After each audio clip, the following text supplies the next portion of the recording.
China's space program is developing at an astonishing speed. That's not a headline from Beijing, it's the latest warning from the head of U.S. Space Command. So why is Washington suddenly so worried? U.S. officials monitoring China's space capabilities are sounding the alarm again. On June 24th, General Stephen Whiting, commander of the U.S. Space Command, voiced growing concerns in an interview with Breaking Defense, claiming that China's advancements in military space technology are moving at an astonishing pace and pose a strategic threat to the United States. Highlighting the role of Australia in America's space expansion, Whiting said the country's geographic position, much closer to China than the continental U.S., makes it crucial for space cooperation. He revealed that a deep space advanced radar capability site is already under testing in Australia, aimed at closing America's blind spots in the southern hemisphere. Whiting went on to exaggerate the growing presence of Chinese and Russian counter-space systems, even claiming they were extending their reach to geostationary orbit. He asserted that systems like DARC would help the U.S. mitigate these space threats. Referring to the so-called kill chain that China is allegedly building in space, Whiting stated, "It's truly concerning. The pace at which China is developing its space capabilities is simply incredible." Anthony Mastalar, the commander of U.S. Space Forces Indo-Pacific, previously emphasized that China is using an increasing number of satellites to detect, locate, and target critical U.S. and allied military assets, such as ground facilities and aircraft carriers. Whiting outlined three major areas of concern. First, he claimed China has developed an airborne space targeting system capable of tracking U.S. and allied forces in the Indo-Pacific, then using that data for over-the-horizon fire support to threaten U.S. military capabilities.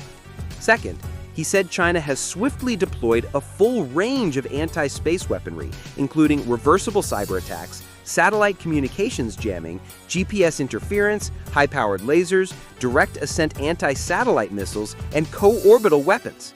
He said they have it all. These weapons in orbit threaten our satellites directly. Third, he argued that China has now fully integrated space capabilities into its conventional military forces, making the PLA's Army, Navy, and Air Force more lethal, precise, and far-reaching.